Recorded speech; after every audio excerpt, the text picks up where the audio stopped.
Donc Alain, bonjour. Bonjour.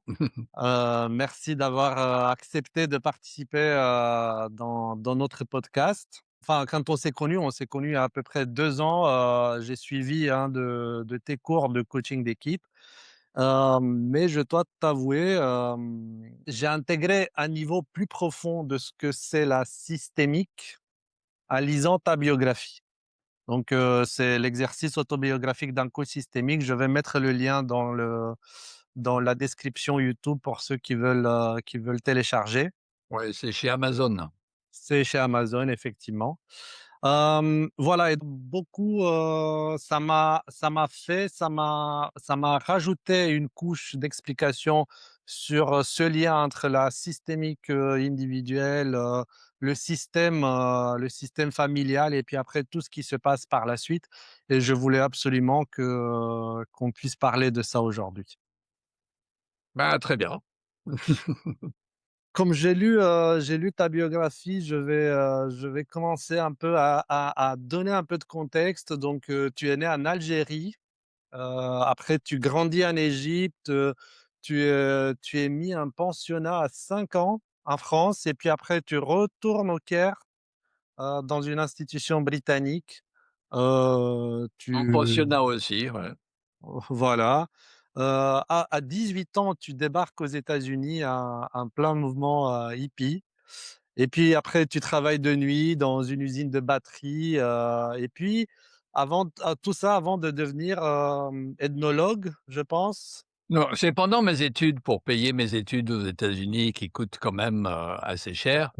Comme mes parents pouvaient pas suivre, il a fallu que je travaille en usine de nuit, que j'aille, à l'université de jour et c'était une période assez intense et là, j'ai, obtenu un diplôme, multiple en fait, d'ethnologue, sociologue, géographie politique, philosophie, bon, sciences sociales quoi.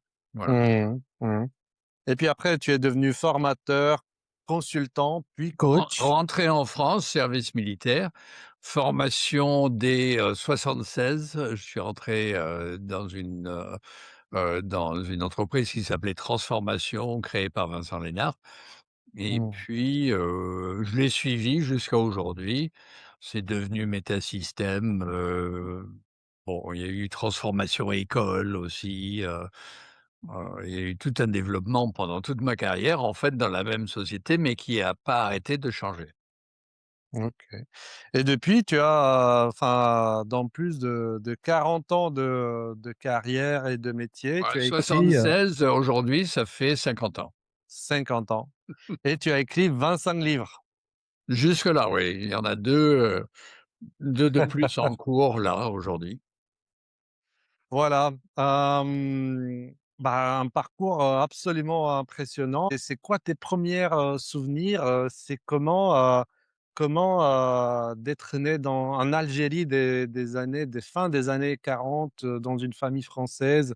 Ça ressemblait à quoi en fait de Enfin, ça ressemble à rien du tout dans mes souvenirs, parce qu'on a quitté mmh, l'Algérie, j'avais 2 ans et j'ai pratiquement tout oublié. J'ai des images, je sais même pas si c'est des souvenirs avant ou après, mais mes premiers souvenirs sont en Égypte, heu, mmh, où j'ai débarqué, j'avais 2 ans.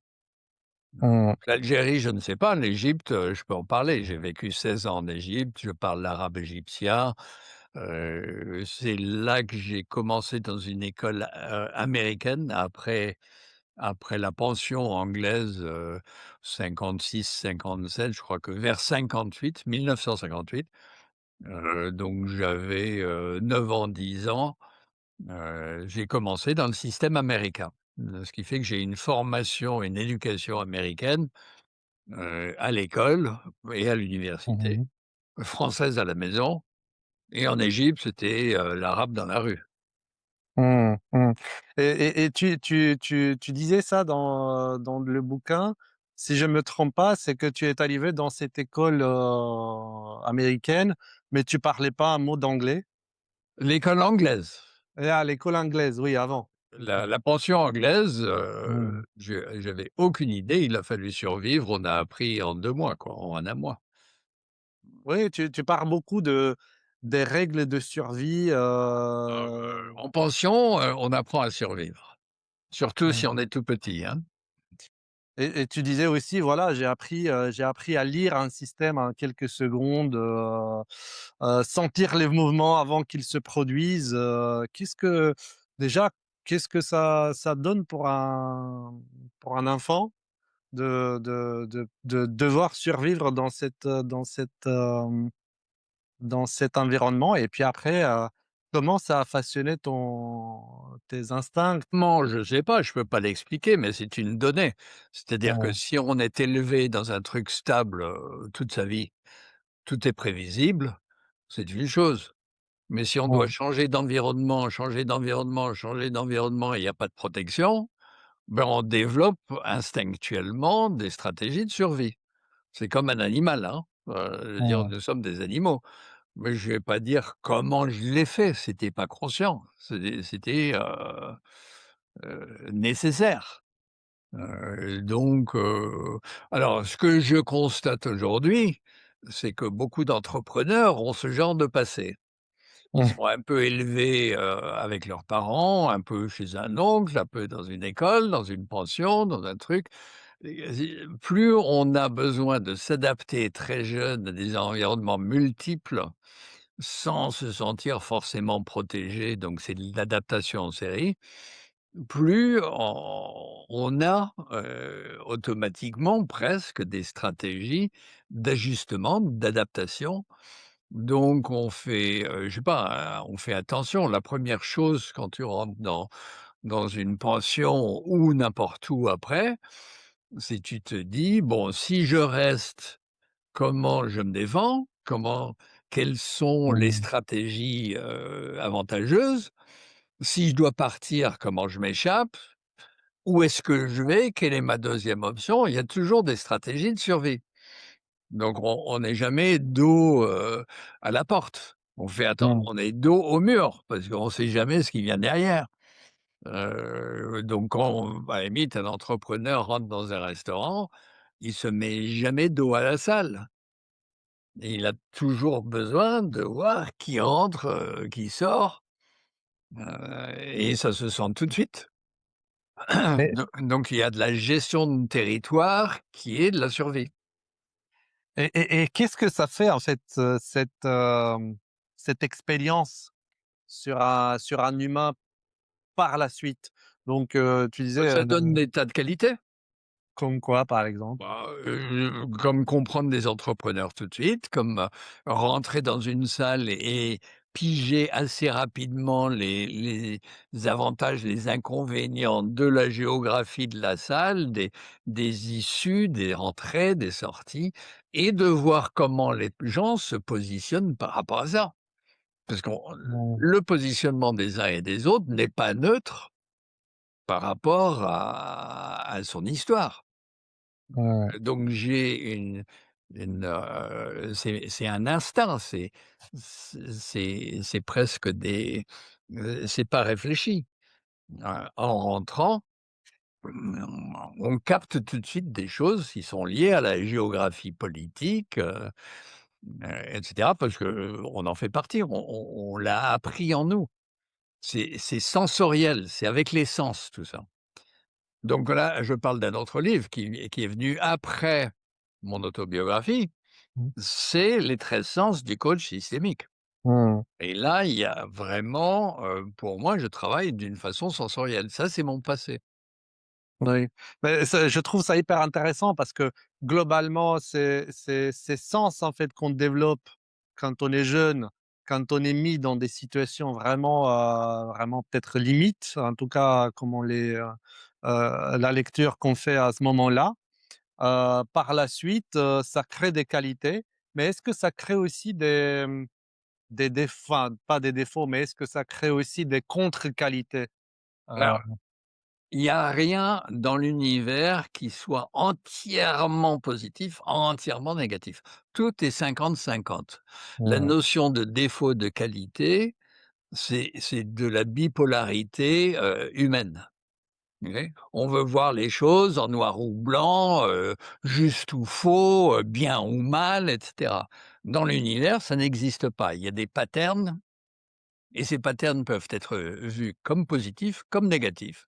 Tout dépend du jugement qu'on en fait, hein.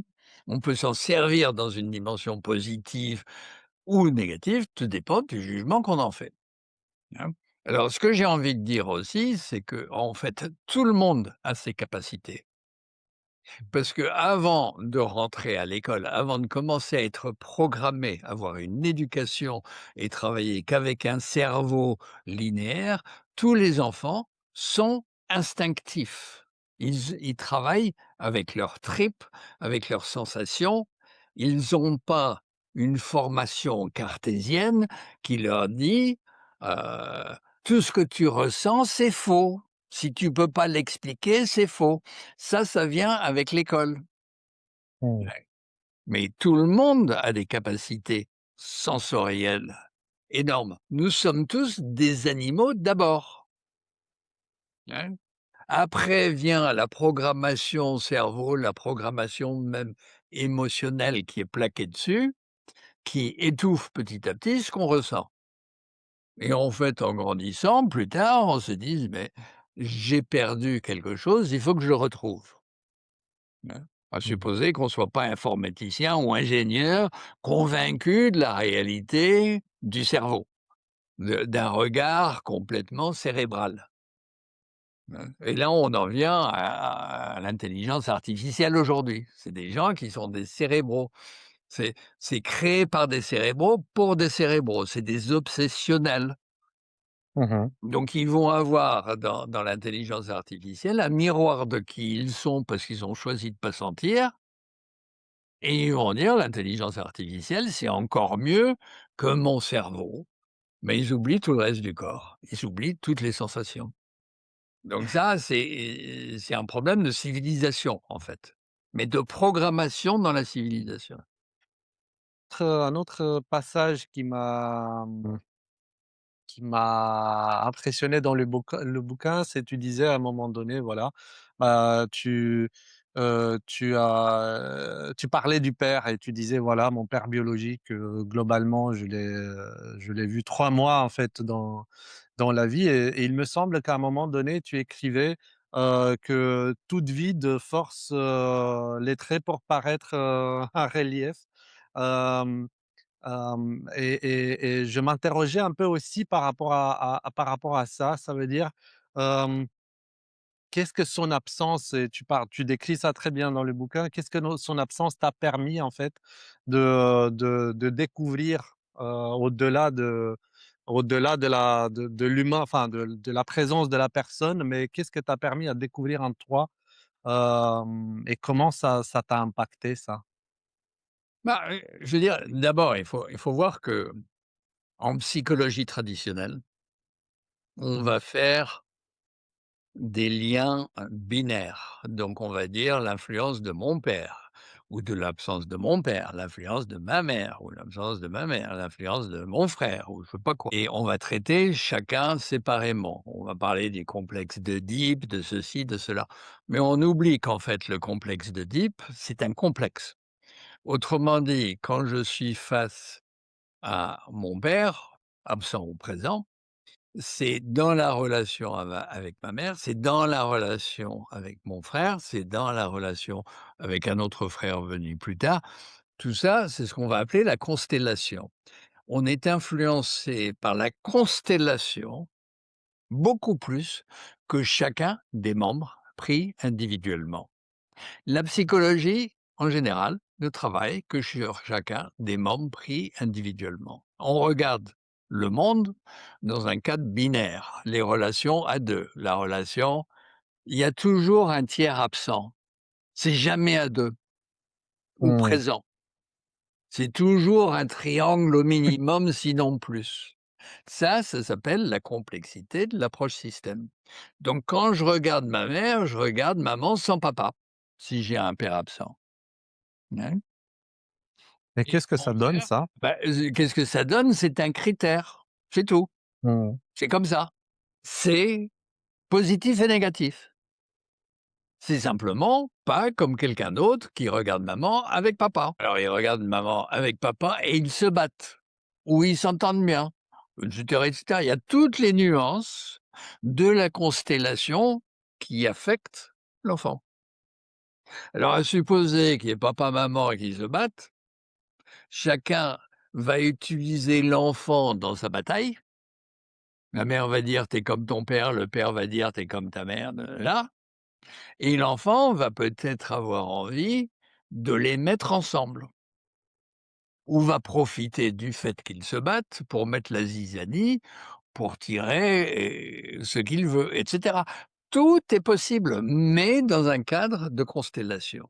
Ce n'est jamais aussi simple que la relation avec papa. C'est tout le contexte. Donc moi, j'ai grandi dans une famille, non seulement avec un père absent dès mes 2 ans, hein, parce que ma mère a divorcé, j'avais 2 ans. Enfin, ils ont divorcé, j'avais 2 ans.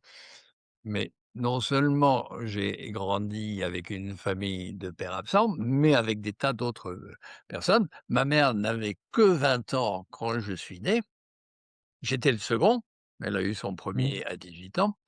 Donc on pourrait dire à 10 ans, elle avait que 30 ans, quand j'avais 10 ans. Mmh. Donc faut voir que c'était en fait, on a grandi ensemble, on a dû mûrir ensemble parce qu'une femme à 20 ans, bah, c'est encore une fille, hein, surtout si elle a déjà divorcé et cetera, elle est paumée. Bon, donc j'ai grandi dans un contexte aventurier où il fallait se souder ensemble, on était comme un clan et on devait vivre ensemble, survivre ensemble et on l'a fait. Mmh. Alors c'était des aventures, parce que pour un enfant, c'est ni positif ni négatif, c'est simplement la réalité. Tout est positif pour un enfant ou négatif. Moi, j'ai vu ça en Égypte, des gamins qui grandissaient dans une maison en terre cuite avec les poules et tout dans la même salle, ils étaient heureux, c'était normal, hein. Il y a pas de jugement. Un enfant, à la limite, qui grandit avec un père qui le bat, il aime son père, c'est un critère.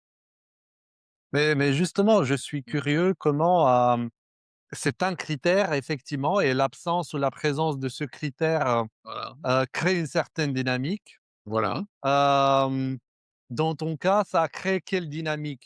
C'est un énorme avantage parce que quand je rencontre quelqu'un, un patron, Mmh. voire un général, un militaire et cetera, quelqu'un qui est dans une hiérarchie patriarcale dans sa tête. Dans sa tête, il a du pouvoir sur moi. Mmh. Dans ma tête, bah, personne n'a du pouvoir sur moi parce que je ne suis pas né dans une hiérarchie patriarcale. Mmh. J'ai eu énormément de mal au service militaire, parce qu'il y a des gens qui donnaient des ordres. Alors j'ai pas de problème avec des ordres, mais quand ils sont cons, je le dis, OK? Ah bah, il faut pas.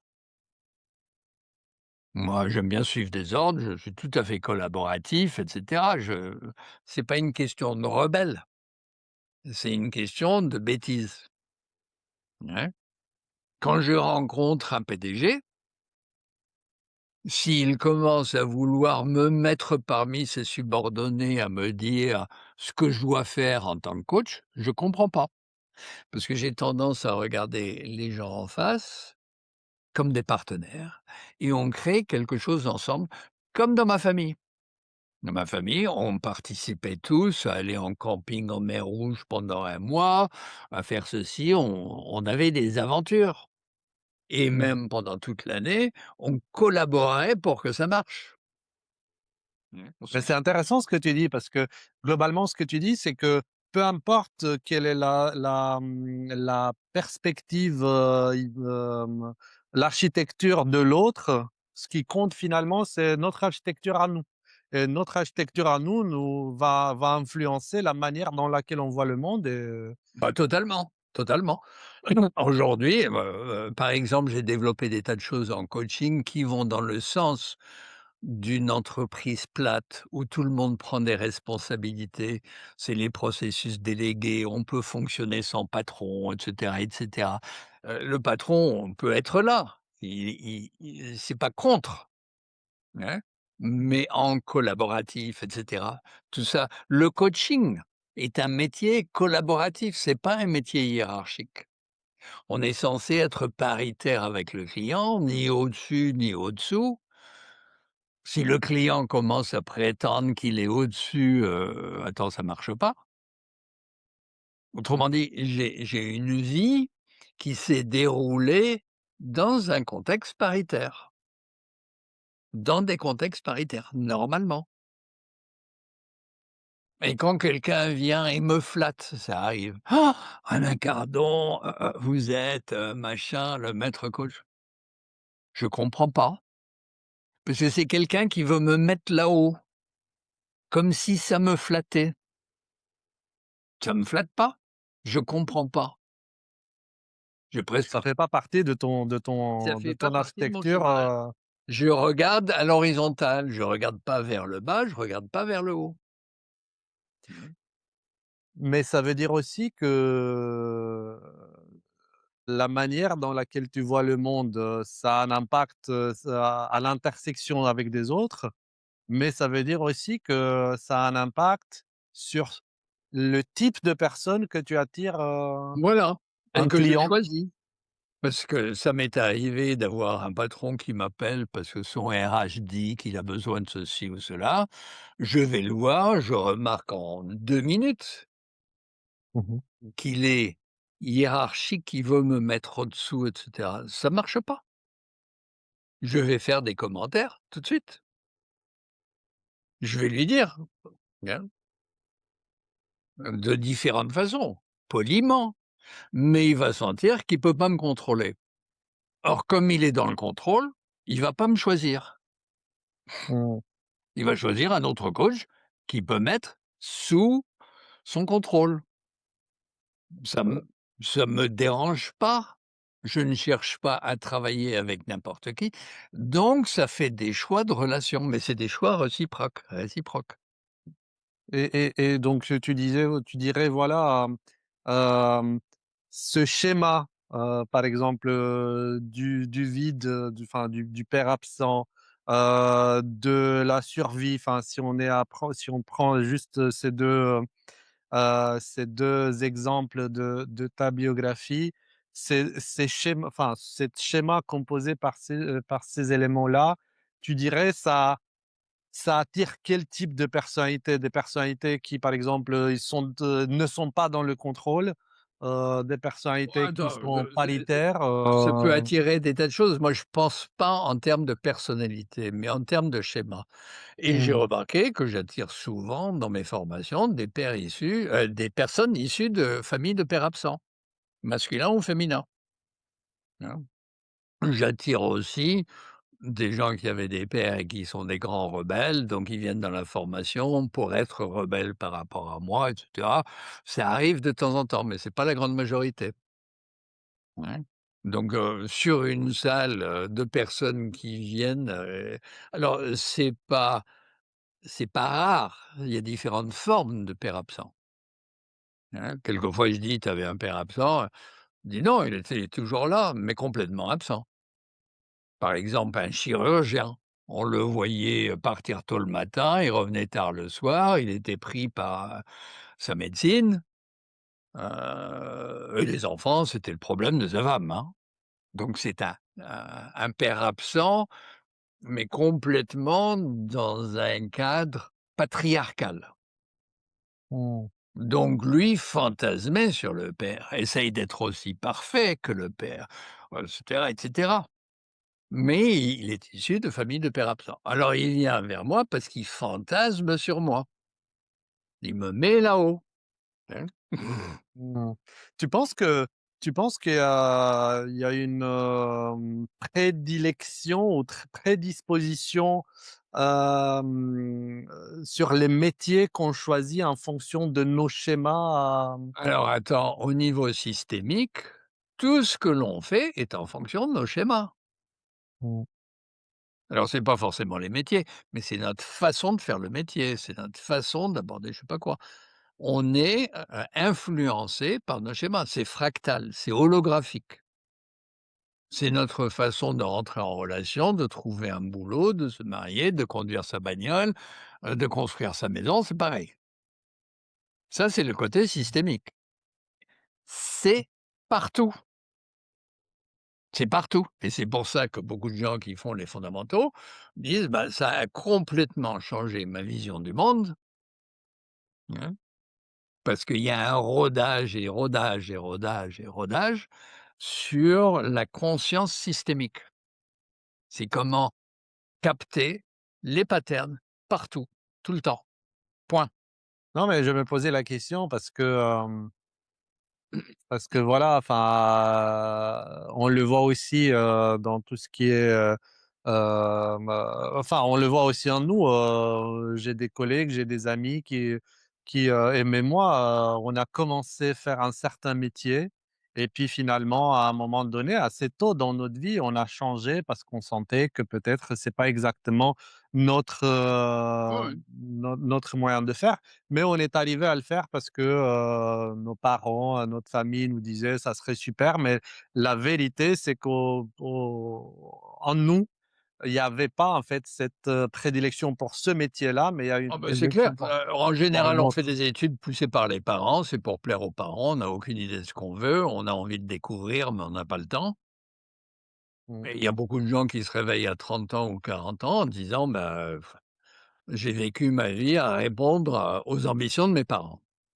Maintenant, j'ai envie de répondre aux miennes» et ils changent complètement de vie, de métier et cetera parce que les parents poussent les enfants à faire un truc qu'ils veulent, mais pas que les enfants veulent.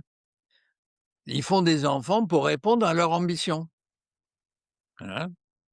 Mais alors c'est embêtant parce que dès qu'un enfant à l'école ou je sais pas quoi, on voit qu'il a un peu de potentiel, je sais pas, mathématiques ou tennis ou je sais pas quoi, les parents se disent: «Ah, je vais en faire un champion du monde, comme ça je serai quelqu'un, je serai le parent de». OK? Donc ils programment les enfants pour répondre à leur ambition médiocre. Il faut que ce soit l'enfant qui réussisse pour qu'il soit le parent de quelqu'un. Bon, ça suffit. Alors au bout d'un moment, l'enfant, il y en a un qui a dit, «J'ai passé 20 ans à découvrir que j'ai des ambitions que seul mon père pouvait perdre». Autrement dit, il a gagné partout et ça a aucun intérêt, Mmh. hein. C'est même pas ses ambitions. Alors il a gagné, mais ça l'intéresse pas, c'est pas sa vie, hein.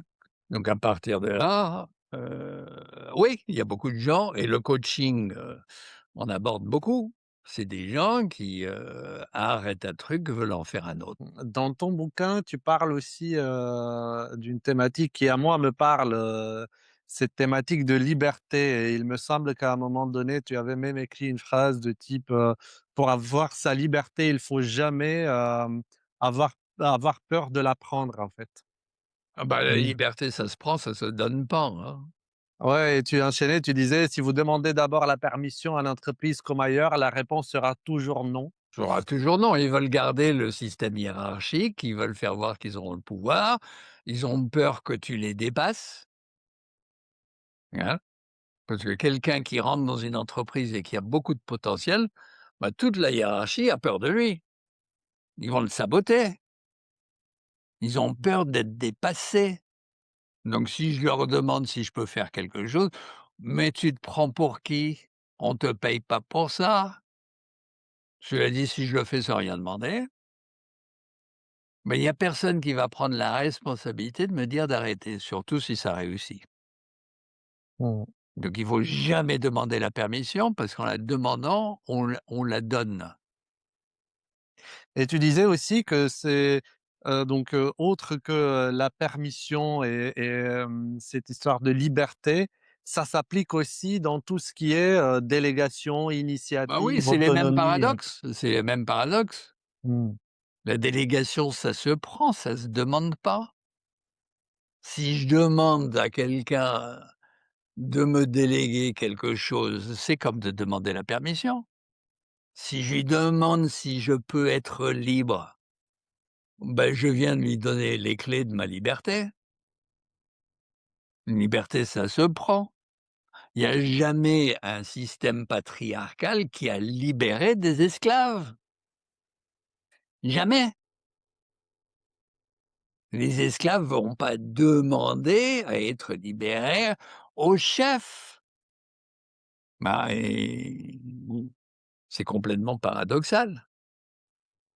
C'est le problème du patriarcat. Autrement dit, on est élevé dans un système hiérarchique où on va être soit soumis, soit rebelle, mais jamais libre. Hein? Parce que les 2 confortent la personne au-dessus et ça va de mal en pis. Autrement dit, partout dans le monde, avant c'était 5 qui avaient le pouvoir, après c'est 0,5. Maintenant ça va être 0,05. Hein? Donc c'est de plus en plus pointu, avec toute la richesse du monde dans les mains de très peu. Mmh. Bon. Et dans ton cas, comment tu es arrivé à, par exemple, dans le schéma, comment tu es arrivé à expérimenter ça, dans ta vie jusqu'à maintenant, Bah, il y a toujours des espaces de liberté, il faut s'engouffrer. Faut le Mmh. faire. Il y a la possibilité d'écrire des livres, il faut les écrire. Il y a la possibilité de s'exprimer, il faut parler. Même quand on me demande pas, je lève le bras et je dis: «Est-ce que je peux dire quelque chose?» Et quand on le fait pas, ça veut dire que, on a peur. Bah, ça veut dire qu'on est très, très, très bien programmé pour respecter le système dans lequel on est. Il y a toute une organisation. C'est l'école, ça sert à ça. L'éducation nationale, ça a été fait pendant la révolution industrielle pour programmer les gens, pour les préparer à aller en usine. Fallait qu'ils mettent des uniformes, qu'ils écoutent le prof et cetera et cetera et cetera.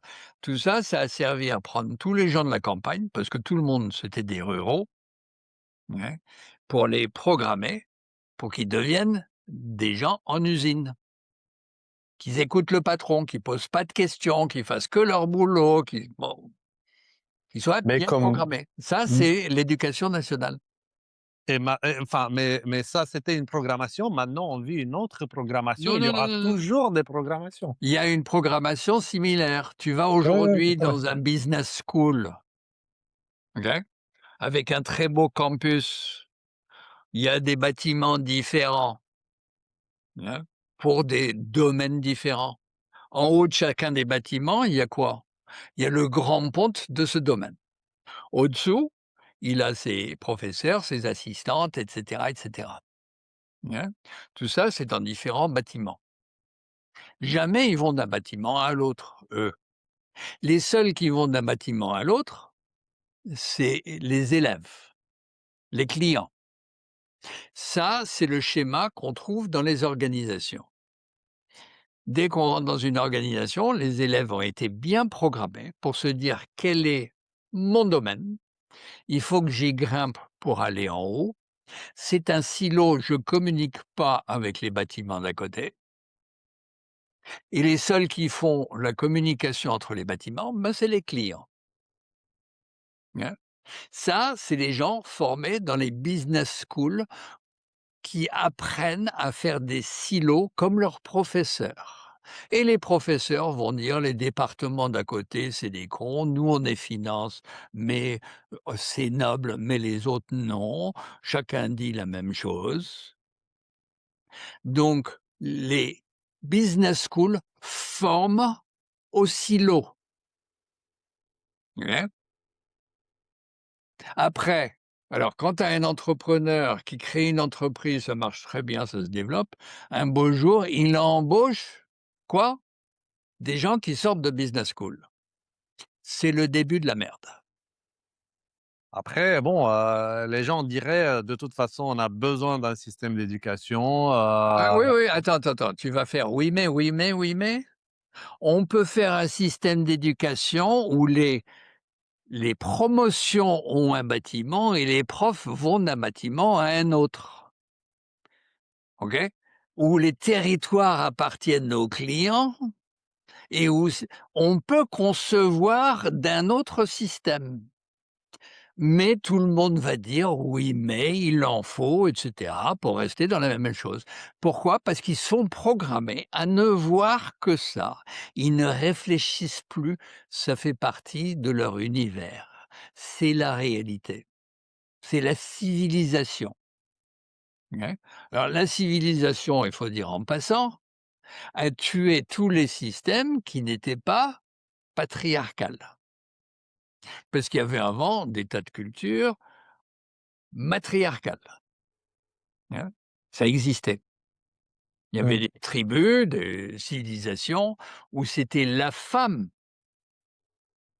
hein, qui décidait.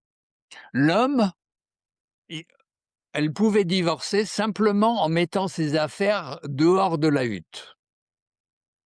Les enfants n'étaient pas liés au père, ils étaient beaucoup plus liés aux frères de la mère.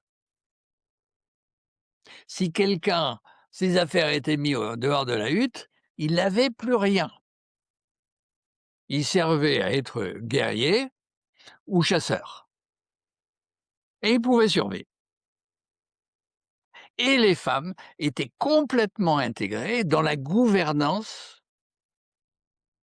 de ces tribus et cetera. Voilà.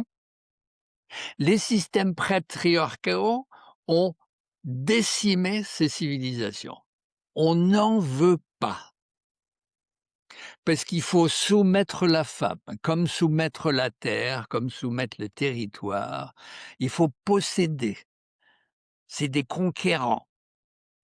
Donc Et la première conquête, c'était la conquête de la femme pour la garder à sa place. Et aujourd'hui, comment on sort de ça, en fait? Comment, par exemple, une personne il qui faut attends, il faut déjà le comprendre, le voir, voir comment c'est partout, partout, parce que le système patriarcal, c'est aussi celui qui est abusif, mais partout dans le monde, hein, c'est pas les seuls. C'est le système patriarcal. La 1re à être soumis, c'est la femme et c'est la terre. Ils détruisent la terre, ils détruisent la femme, hein, sous couvert de: «Moi, je suis le plus fort. J'ai les armes, je peux, donc je le fais». Donc plus quelqu'un monte dans la hiérarchie patriarcale, plus il est hors la loi. Il en a rien à foutre des lois, hein. Mais on regarde à la limite le cinéma américain anglo-saxon, chaque fois que quelqu'un est hors la loi, c'est quelqu'un qui est censé la représenter. Donc c'est les flics, les avocats, les élus, les prêtres, tout ce beau monde-là qui est censé être éthique, c'est les premiers à baiser tout le monde. Ça, c'est le système patriarcal.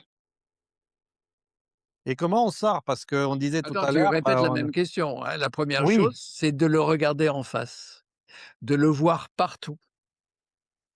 De le changer, au niveau systémique, tu ne peux pas le changer au niveau global si tu commences pas au niveau local.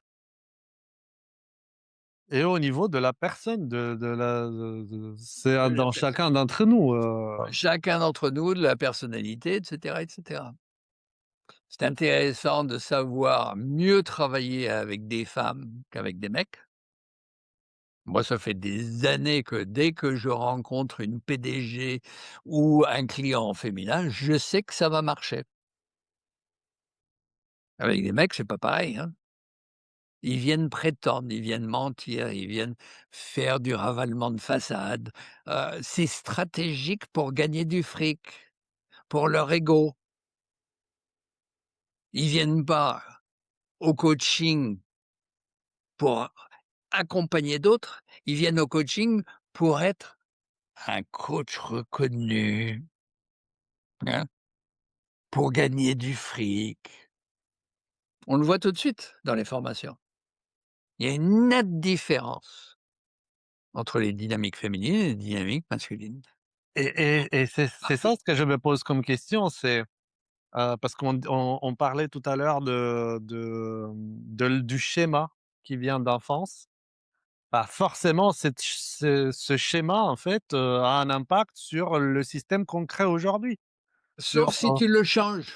Sauf si on le change, bien évidemment. Voilà. Donc Ouais, si tu veux le changer, je sais pas, tu as une entreprise, est-ce que tu es partenaire à part égale avec une femme? Les ouais. femmes sont au-dessous. En général, oui. Il y a pas de partenariat à part égale avec une autre femme. C'est entre mecs. OK? Et du coup, qu'est-ce qu'on fait? On attire des entreprises de mecs, avec des négociations de mecs, où la discussion est surtout financière et ainsi de suite. Mais ça commence dans l'œuf, ça commence au début, hein. Donc ça commence localement. Qu'est-ce qu'il peut faire quelqu'un en fait, pour cartographier et pour comprendre un peu son schéma d'enfance? Comment il fait? Pourquoi faire? Bah, justement pour se comprendre un peu mieux lui-même, pour voir, les comment dire? Les attirances, les résultats que ce schéma lui apporte dans la vie, Alors pour la tout changer si j'ai besoin. compris, hein, j'ai compris. Mmh. Tout ton discours est analytique. Mmh. C'est pour comprendre, pour voir, Mmh. c'est pas pour changer. Bah, pour changer finalement. Ouais. Il suff il n'est pas nécessaire de tout cartographier pendant 150 ans, dans les plus grands détails, avant de commencer quelque chose de pratique, tout de suite. L'approche analytique, c'est une approche de report. Tu as déjà compris un paquet de choses. Si tu veux commencer à changer, tu commences. Si tu veux reporter, tu dis: «Il faut tout cartographier. Faut faire une longue analyse. Faut appeler Boston Consulting Group. Faut faire une thérapie», pour qu'ils te disent ce que tu sais déjà. Parce qu'au niveau sensoriel, tu sais déjà. OK? Donc l'analyse, à mon avis, ça sert pas à grand chose. Il faut commencer à agir tout de suite sur ce qu'on a compris et petit à petit, on en comprend plus, on en comprend plus, on comprend plus. Tu commences un partenariat d'égal à égal, professionnel, avec une femme. Tu vas apprendre beaucoup plus rapidement qu'en 10 ans, sans femme. Voilà. Une petite chose a changé, t'apprends. Tu vas analyser pendant 10 ans, ce sera trop tard. Alors tu écrivais aussi quelque chose, lié à, tu disais voilà 9 fois sur 10, lorsqu'une personne divorce, démissionne ou émigre, c'est pour des raisons qui touchent à son besoin profond d'être écouté, respecté, développé, et tu rajoutais également que quand ces personnes partent, le système reste exactement pareil, Et lui reproduit les aussi. mêmes dysfonctionnements. Attends, de partir, ça n'a jamais rien résolu. Mmh. Parce que 9 fois sur 10, il va redémarrer une autre relation, aller dans une autre entreprise, et cetera, qui sera la même. Il va recommencer à zéro dans le même problème, parce qu'il n'a pas changé. De partir, ça ne fait pas qu'on a changé, Mmh. hein. Donc le système reste le même, mais il faut pas voir que l'autre système dans la séparation. Celui qui part, c'est pareil. Alors, peut-être que c'est bien de partir pour des raisons de survie. Si je reste, je vais être tué et cetera. Par exemple, une femme battue où ça empire, bah, elle a intérêt à partir et à être protégée. Mais c'est pas pour autant qu'elle a appris à ne plus attirer des dysfonctionnels toxiques. Dès qu'elle commence une autre relation, on peut se dire: «Ouh là là, attention», Mmh. hein, parce qu'il y a le même schéma qui perdure des 2 côtés. Comment ça s'applique dans le monde de l'entreprise, ça? Bah, c'est pareil. Si on vire quelqu'un, tu as un bouc émissaire dans ton équipe, tu le vires, tu en auras un autre. Tu l'as pas résolu. Tu as Si on ne change pas le schéma. tu as besoin d'un bouc émissaire dans ton équipe. Ton équipe a besoin d'un bouc émissaire, OK? Et le bouc émissaire, il va partir. Bon, pendant un temps, peut-être qu'il aura compris, il sera pas bouc émissaire, mais il ira dans une équipe où il y a un bouc émissaire. Il va continuer à porter le schéma. Enfin, imaginons, on est, enfin, un manager qui a le choix entre, un coaching individuel et un coaching, au niveau de l'équipe pour ses collaborateurs. Le coaching individuel, c'est quoi? Ça veut dire qu'il pense que le problème, c'est dans la personne et il devait plutôt opter pour le coaching, d'équipe ou, Alors les motivations de pourquoi il choisit ceci ou cela, attends, il faut pas être trop simpliste, hein. 9 fois sur 10, le manager a peur de s'impliquer devant l'équipe et avec l'équipe, donc il demande de l'individuel. C'est mmh, tout. Parce qu'il a pas le courage de réunir son équipe. D'ailleurs, il a pas de réunion d'équipe. Il manage tout le monde one on one. Il y a pas de réunion de travail collectif, il y a pas de collectif. Donc il ouais, va pas faire un travail en équipe, alors qu'il a pas d'équipe, il sait pas travailler en équipe. parce que ce que tu disais tout à l'heure avec le bouc émissaire, c'est aussi, donc ça se manifeste D'accord, faut pas dans tout mélanger, tout mélanger, tout mélanger, hein, une chose à la fois. Là, ta question, c'est quelles sont les motivations pour travailler individuel ou équipe? mmh, Maintenant, si on parle de bouc émissaire, c'est clair qu'il y a un côté système. Mieux, d'ailleurs, en général, c'est beaucoup plus efficace de travailler sur le système que sur tous les individus dans le système séparément, hein. C'est comme si je disais, «Je veux travailler sur mon mariage, mais tout seul». Bah, c'est comme si le mariage n'existait pas. Si on travaille sur le mariage, c'est sur le couple. Normalement, c'est le couple qui vient. Donc si on veut travailler sur l'équipe, c'est l'équipe qui vient. Si on envoie les individus les uns après les autres, on est en train d'admettre qu'il y a pas d'équipe. Voilà. Donc c'est simple. Mais ça, c'est un sujet. Alors dans une équipe, bouc émissaire, pas bouc émissaire et cetera, c'est positif. Un bouc émissaire, c'est l'équivalent en pattern qu'un sauveur salutaire, hein. Dans une entreprise, ils vont te trouver un sauveur salutaire. C'est le nouveau patron. Tout le monde se déresponsabilise. Ben, ils vont devenir bouc émissaire. C'est la merde dans l'informatique, OK? C'est à cause de l'informatique. C'est le même schéma, c'est positif et négatif, OK?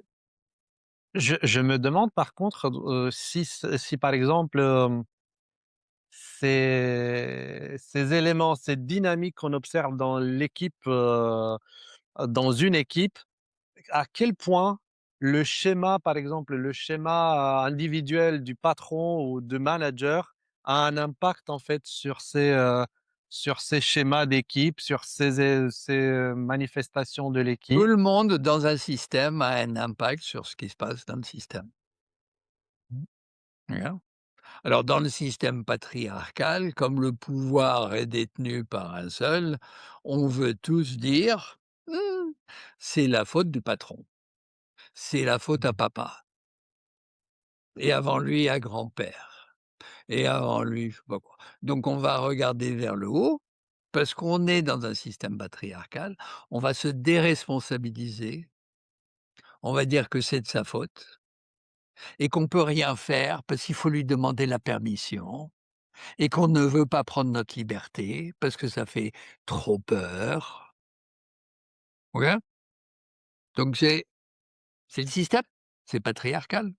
Énormément de gens aujourd'hui sont super malheureux, voire quoi, en défaillance physique et psychologique dans les entreprises, toxiques, mais ils ne partent pas. Ils ont trop peur parce que s'il y a pas ça, ben je serai tout seul, OK? Donc ils ne Et partent pas.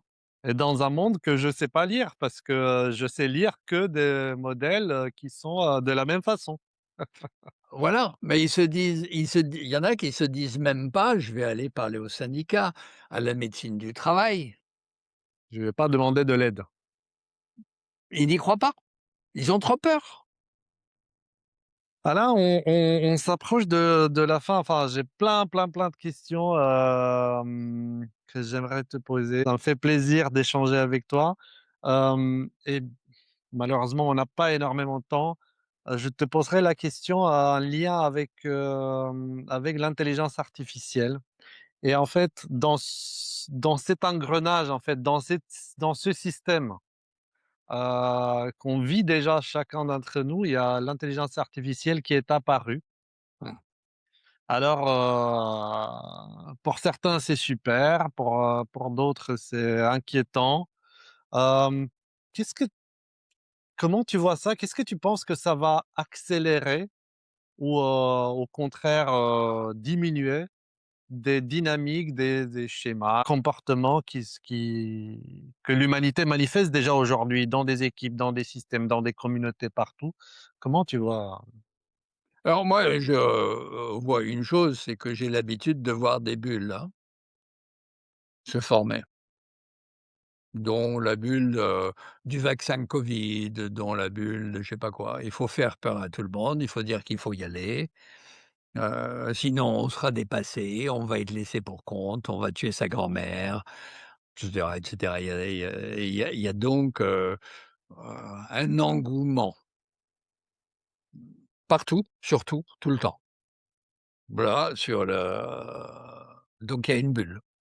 Il y Mmh, a 4, 5 sociétés qui chacune investissent massivement les unes dans les autres, hein, dans l'intelligence artificielle. C'est finalement le même groupe. Ils sont il y en a une qui se casse la gueule, tout part, hein, parce qu'ils investissent les uns dans les autres. C'est donc comme, des gens qui couchent ensemble, hein, c'est ce qu'on appelle, de l'inceste. Il va pas y sortir grand-chose. C'est une approche linéaire cartésienne fait par des informaticiens, des ingénieurs, pour réfléchir à du contenu, hein, et pour remouliner du contenu qui existe déjà. Je l'ai dit hier dans ma conférence, la définition de l'intelligence, c'est pas ça. Donc d'appeler ça intelligence artificielle, c'est déjà trompeur. Parce que intelligence, ça veut dire lecture entre, inter lecture, ligeance, lecture entre. Donc de savoir lire entre les lignes, de savoir lire entre les choses, entre les personnes, entre les concepts. C'est pas additionner les concepts, OK? C'est pas imposer les concepts. Donc quelqu'un d'intelligent, c'est ce qu'on appelle une intelligence de situation. Le mot en latin, c'est au temps présent, OK? Il y a un autre mot qui ressemble tout à fait, c'est intellectuale. Mais lectoile, c'est au temps passé et ça, c'est pas de l'intelligence, c'est impliquer des concepts, des choses que je sais déjà, qu'on m'a appris et les appliquer dans une nouvelle situation parce que j'ai la solution, j'ai pas besoin d'être intelligent, j'ai le concept, OK? mmh. Donc les concepts qui viennent de passer, que j'ai appris, qui sont déjà là, c'est pas de l'intelligence de situation, c'est de l'intellectualisme, hein?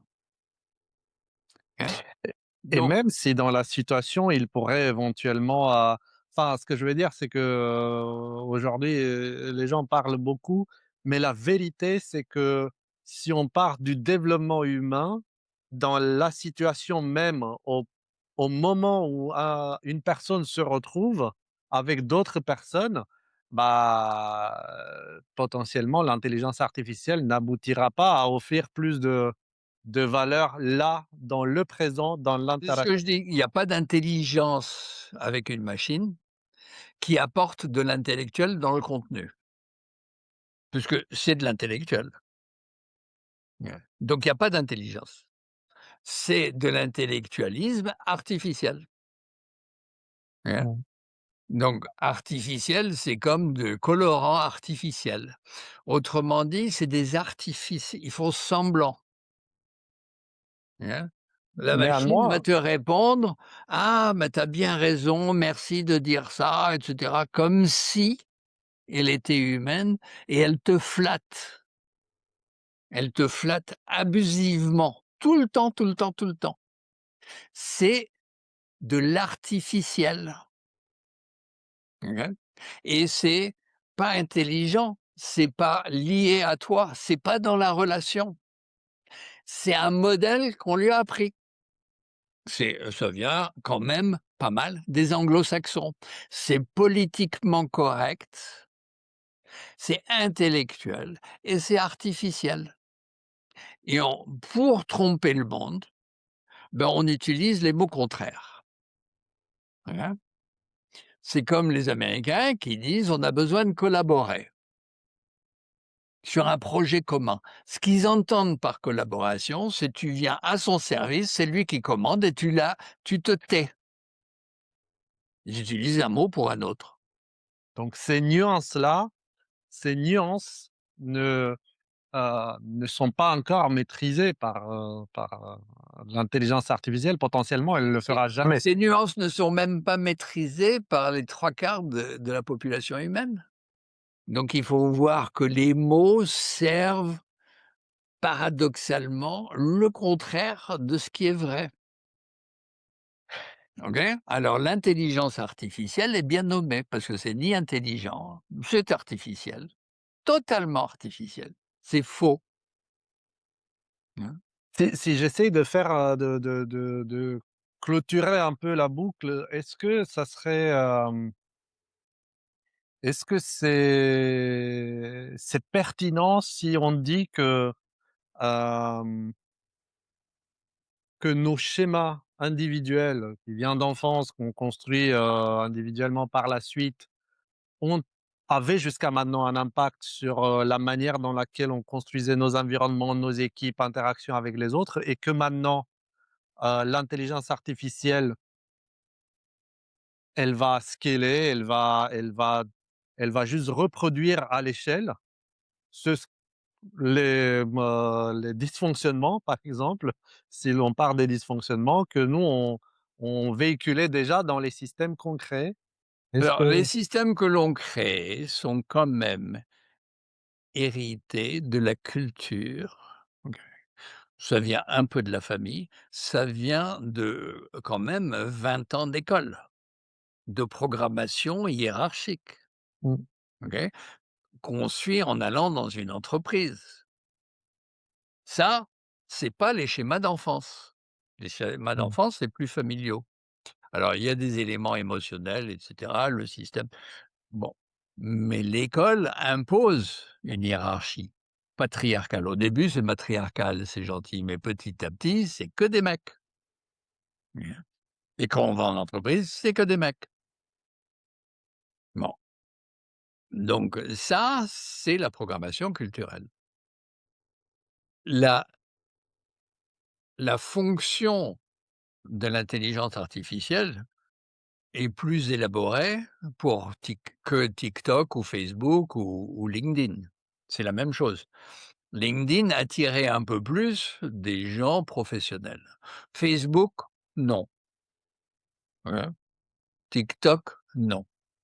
Donc ceux qui n'allaient pas sur Facebook et TikTok n'étaient pas programmés assez. C'était des émotionnels, des passifs agressifs, des ADHD et cetera, qui zappent toute la journée, un peu laissés pour compte, mais on les tient. On n'arrivait pas à tenir les ingénieurs, OK? Les les contrôlants, les linéaires, les cérébraux. Mais l'intelligence artificielle générative, c'est fait pour capter leur cerveau, pas les autres. Ceux qui sont sur TikTok, et cetera, ils continuent. Ils vont pas sur ChatGPT. C'est pas le même profil, mais il fallait capter le profil pour les rendre accros, pour qu'ils passent des heures par jour sur un truc équivalent. Voilà, c'est réussi. C'est pour une population spécifique. C'est les gens qui se prennent pour des ingénieurs, des gens intelligents, des gens dans le contenu, dans la réflexion, et cetera, qui vont pondre des concepts, des papiers, gna gna gna.